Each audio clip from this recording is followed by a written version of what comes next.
Selayang ni bukan isu yang baru. Dia macam mana pun kita gunakan PBT ni nak suruh kawal. Dia tinggal di kawasan tu.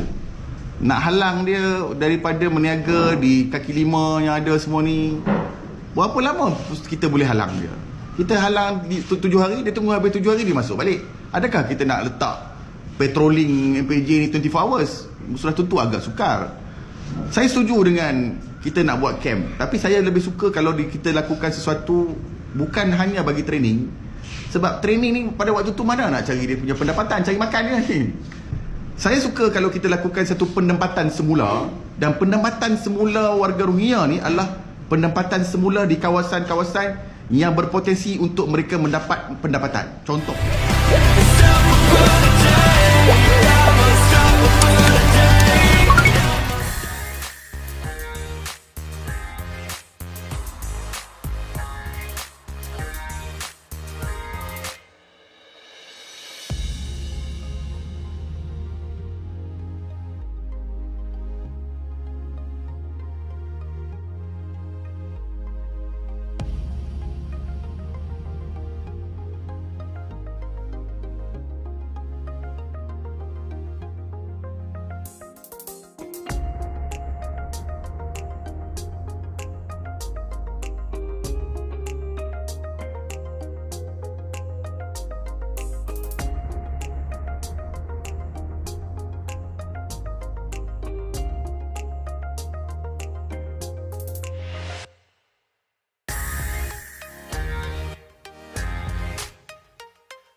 Selayang 24 jam. Mereka boleh buat kemah. Kenapa PDRM boleh buat? Sebab apa PBT tidak boleh buat?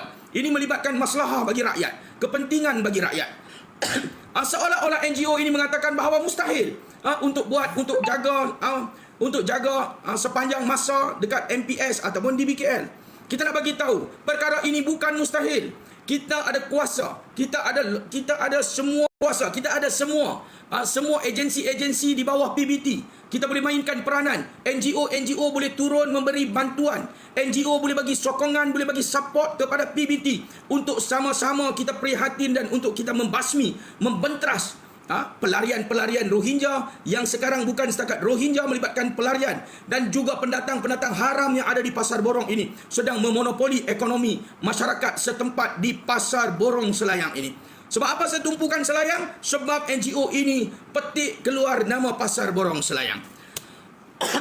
Beliau mengatakan seolah mustahil untuk letakkan PBT. Kita bagi tahu tidak mustahil. Kenapa PDRM boleh buat? Kenapa Pasar Borong Selayang tidak boleh buat? Tuan-tuan, cuba bayangkan. Etnik-etnik Rohingya ini yang majoritinya tidak mempunyai pendidikan yang tinggi. Yang majoritinya mereka datang melalui sampan, melalui bot dengan menceroboh perairan negara. Mereka tidak mempunyai agenda selain daripada nak duduk dalam negara kita. Adakah golongan-golongan seperti ini mereka boleh menipu? Mereka boleh menipu DBKL. Mereka boleh mengelabui mata DBKL. Mereka boleh menipu MPS. Mereka boleh mengelabui mata MPS. Mereka boleh boleh main helah dengan DBKL dan MPS. Adakah pelarian-pelarian ini lebih cerdik dan lebih pandai daripada Datuk Bandar Kuala Lumpur dan juga lebih cerdik dan lebih pandai daripada yang dipertua Majlis Perbandaran Selayang? Adakah anggota-anggota dan pegawai-pegawai dan anggota-anggota DBKL dan MPS ini korang cerdik daripada pelarian-pelarian dan pendatang-pendatang haram ini di Pasar Borong Selayang? Mesti ada. Di mana kesilapan? Takkanlah mereka boleh ditipu sebegini. Takkanlah ada penguat kuasa tidak mengambil tindakan. Saya dengan mata kepala saya sendiri saya melihat bahawa anggota-anggota PBT ini cukup mesra dengan etnik-etnik pelarian yang berniaga di Pasar Borong Selayang. Ini kita lihat sendiri. Sebab itu kita nak bagi tahu, di sini ada unsur-unsur yang tidak betul. Di sini ada unsur-unsur penyelewengan. Di sini ada unsur-unsur kautim di bawah meja. Kalau tidak, mana mungkin etnik pelarian ini buka perniagaan dalam masa yang sama mereka boleh bermesra dengan anggota-anggota PBT. Ini apa kita nak bagi tahu? Seluruh negara tahu, semua rakyat tempatan di Pasar Borong tahu. Cuma NGO ini saja tidak mau buka mata untuk lihat apakah masalah yang berlaku di Pasar Borong Selayang. Mana boleh tidak ada, mana boleh satu negara, mana boleh satu negeri yang ada kerajaan, yang ada anggota dia, yang ada logistik, yang ada segala kekuasaan melibatkan PBT, tidak boleh mengatasi pelarian-pelarian yang mempunyai minda yang rendah, tidak boleh mengatasi pendatang-pendatang haram yang berniaga secara haram di Pasar Borong Selayang kalau tidak ada wang sogokkan di situ. Ini yang kita nak bagi tahu. PDRM boleh buat di kawasan-kawasan jenayah yang tinggi. Kalau tak tahu kita nak, kalau PBT tak tahu, kalau NGO yang nak mengampu pendatang-pendatang haram, pelarian-pelarian, UNHCR ni kita nak ajak. Kawasan-kawasan pelancongan, kawasan-kawasan strategik pelancongan, kalau ada kadar jenayah yang tinggi, PDRM pergi letak kemah di situ. Tak ada masalah. Boleh pergi letak kemah di situ. Bermakna saya nak bagi tahu, dia menafikan seolah-olah kita PBT tak boleh letak 24 jam penguat kuasa di kawasan Pasar Borong Selayang. Saya rasa ini adalah satu idea yang tak masuk akal yang dibuat oleh NGO ni. Mana boleh PBT tidak boleh letakkan anggota dan pegawai mereka 24 jam sedangkan Pasar Borong Selayang itu beroperasi daripada petang, daripada tengah hari, petang, malam, pagi, tengah malam, ada saja kedai-kedai yang dibuka di pasar-pasar Borong Selayang. Dan Rohingya ini, etnik Rohingya ini akan berniaga sekitar pukul 11, 12, 1, 2, 3, 4 pagi sehingga pagi ke pukul 7 pagi. Bermakna PBT perlu buat pemantauan 24 jam di Pasar Borong Selayang itu. Apa masalah? Satu agensi kerajaan, PBT, pihak berkuasa tempatan di bawah Exco, di bawah Datuk Bandar. Sebab apa tidak boleh letakkan 24 jam pegawai dan anggota di situ? Bukan letak macam NGO. Mereka letak dibayar gaji. Mereka ada elang. Apa masalah bagi satu-satu agensi kerajaan, satu kerajaan nak letakkan pegawai dan anggota mereka? Ini tidak ada masalah. NGO ni juga dia ada mencadangkan penempatan semula untuk mereka mendapat pendapatan. Ini cadangan yang dibuat, cadangan yang tidak masuk akal. Buat satu penempatan semula kepada etnik Rohingya ini, dudukkan mereka dengan keluarga-keluarga mereka untuk mereka boleh bekerja dan boleh membuat pendapatan. Ini satu pelarian dah. Pelarian yang ada dalam negara kita. Untuk apa kita berikan mereka pekerjaan yang mereka boleh bekerja dan mereka boleh dapat duit daripada hasil pekerjaan tu.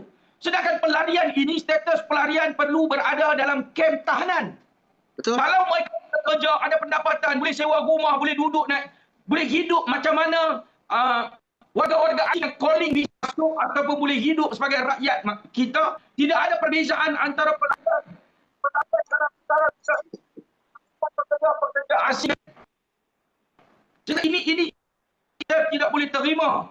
Sampai macam tu Ustaz, dia orang nak bagi penempatan, bermakna dia orang nak bagi tempat tinggal, bagi tanah lah cakap. Ya. Setelah nanti dia bagi IC kan. Itu kan dia permulaan bagi ini permulaannya. Bermakna di permulaan ni mereka mencadangkan untuk kerajaan buat penempatan semula. Penempatan semula ni bukan tahanan, bukan kem tahanan. Bukan kem tahanan bagi pelarian. Kalau kem tahanan bagi pelarian, dia orang tak boleh bergerak bebas. Dia orang kena hidup di dalam kem tahanan macam mana di Aceh. Dia orang kena hidup dalam kem tahanan macam mana di Cox's Bazar. Dia orang tidak boleh keluar, dia orang tidak boleh bebas. Dan saya nak bagi tahu di sini, di kem tahanan itu juga disediakan makanan kepada mereka. Kalau mereka sakit, di kem tahanan itu ada klinik untuk dibuat pemeriksaan kesihatan. Dan di kem tahanan itu juga akan dibuka sekolah dan pendidikan bagi anak-anak mereka. Ini ada di kem-kem tahanan kita boleh buat. Bukan kita bebaskan mereka untuk memberi cadangan kepada kerajaan untuk buka penempatan semula kepada etnik-etnik pelarian Rohingya ini. Dan NGO ini mencadangkan bahawa Rohingya ini perlu diberi kursus kemahiran untuk serapkan mereka ini dalam sektor perladangan dan pertanian. Saya nak bagi tahu, sekarang ini dia orang tak diberi kebenaran untuk bekerja. Mereka tidak diserapkan di mana-mana sektor melibatkan pertanian dan pertanian dan perladangan.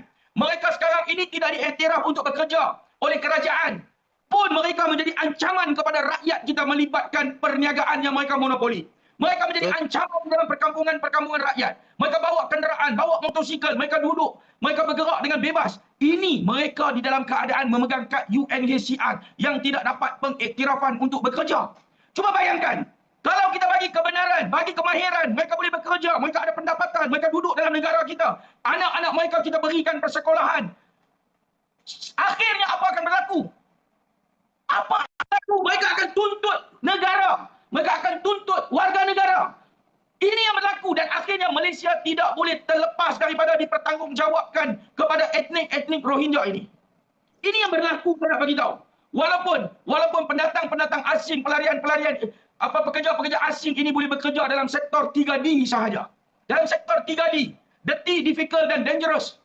Tetapi sekarang ini ramai pendatang-pendatang haram berada dalam sektor-sektor yang tidak dibenarkan oleh kerajaan pun kita tidak mampu kawal.